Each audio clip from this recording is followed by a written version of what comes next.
अल्पवयीन मुलींवरती अत्याचार प्रकरणी एकाच गुन्ह्यामध्ये आरोपीला 4 वेळेला जन्मठेपेची शिक्षा सुनावण्यात आलेली आहे। सांगली जिल्ह्याच्या वाळवा तालुक्यातल्या कुरळप इथल्या आश्रमशाळेतलं हे सगळं प्रकरण आहे। एकाच गुन्ह्यामध्ये आरोपीला 4 वेळेला जन्मठेप होण्याची सांगली जिल्ह्यातली ही पहिलीच घटना आहे।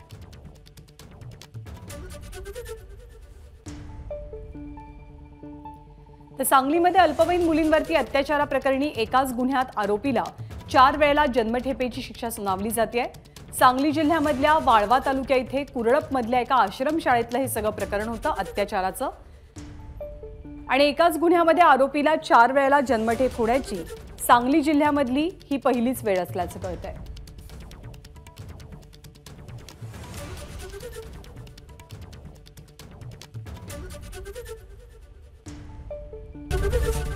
एबीपी माझा, उघडा डोळे बघा नीट।